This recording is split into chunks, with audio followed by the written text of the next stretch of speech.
భూపాలపల్లి జిల్లా కేంద్రంలో anti drugs 2K run నిర్వహించామని, అయితే వర్షం కారణంగా వాయిదా వేస్తున్నట్లు జిల్లా న్యాయవాదులు అన్నారు. యువత గంజాయి బారిన పడి వారి జీవితాలను నాశనం చేసుకోవద్దని సూచించారు.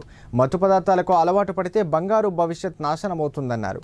యువత మత్తు పదార్థాలను వీడి మంచి మార్గాన నడవాలని, దీనికి ప్రతి ఒక్కరూ సహకరించాలని, ఒక ఉద్యమంలాగా మత్తు పదార్థాలను అరికట్టే విధంగా కృషి చేయాలని న్యాయవాదులు కోరారు.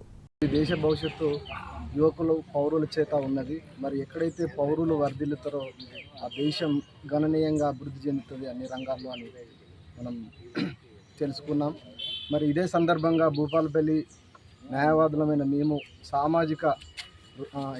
సామాజికంగా మేము బాధ్యత తీసుకొని భూపాలపల్లిలో ముఖ్యంగా కొత్తగా ఏర్పడ్డ ఈ జిల్లాలో పట్టణంలో అనేక అభివృద్ధి కార్యక్రమాలు జరుగుతూ ఉన్నాయి.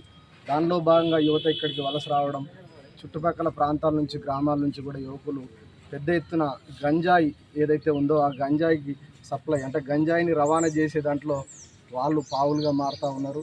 దాని వెనకాల ఉండి నడిపించే వాళ్ళు కూడా ఆర్థిక స్వావలంబనే ముఖ్యంగా చేస్తూ మరి ఈ గంజాయి వల్ల ఏమవుతుందంటే గంజాయి వల్ల దేశ భవిష్యత్తుతో పాటు పౌరుల యొక్క జీవితాలు నాశనం చేసుకుంటూ ఉన్నారు. గంజాయి వల్ల అనేక ఏదైతే గ్రామాలలో యువత చనిపోవడం జరుగుతూ ఉంది, అనేక నేరాలకు పాల్పడుతూ ఉన్నారు. మరి గంజాయి సాగు చేయడం వల్ల దానికి వచ్చేటువంటి ఆర్థిక ఏదైతే లాభాలు ఉన్నాయో వాటిని పక్కన పెట్టి ఉద్దేశంతో ఈరోజు ఈ ప్రోగ్రాం చేయడం జరిగింది.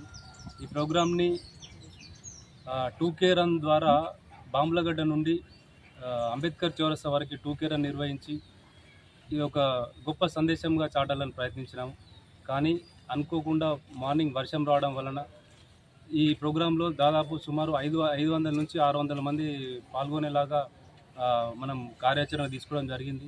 యువకులు, తర్వాత విలేజర్స్లో ఉండేవాళ్ళు, గంజాయి బారిన పడినటువంటి తల్లిదండ్రులు ముఖ్యంగా ఈ ప్రోగ్రాంకి మమ్మల్ని చాలా సపోర్ట్ చేస్తూ ముందుకు రావడం జరిగింది. కానీ వర్షం కారణంగా ఈ ప్రోగ్రాంని స్వల్ప కాలానికి వాయిదా వేస్తున్నాం. తర్వాత ఇట్లాంటి కార్యాచరణలు ఇంకా మమ్మల్ని చూసి ఇంకా కొంతమంది కొనసాగిస్తారు. ఆ కొనసాగించే వాళ్ళకి మా మద్దతు ఎల్లప్పుడూ ఉంటుంది. ఈ ప్రోగ్రాంలో అందరం ఇనిషియేట్ తీసుకున్నాము, కానీ ఎవరో ఒకరు పేరు ముందుండాలి కాబట్టి ఆ పేరు మాది ముందుంది. తర్వాత ఈ ప్రోగ్రాం తీసుకున్న తర్వాత ఈ ప్రోగ్రాంలో రమేష్ నాయక్ అడ్వకేటు మొత్తం కార్యనిర్వహణ ఆర్గనైజేషన్ మొత్తం రమేష్ నాయక్ చూసుకొని, కోఆర్డినేషన్ రమేష్ నాయక్ అడ్వకేట్ చూసుకున్నాడు. మా అందరినీ కలిపే దారంలాగా తను ఈ ప్రోగ్రాంలో వివరించిండు. అతనికి ప్రత్యేకంగా నా తమ్ముడు ప్రత్యేకంగా అతనికి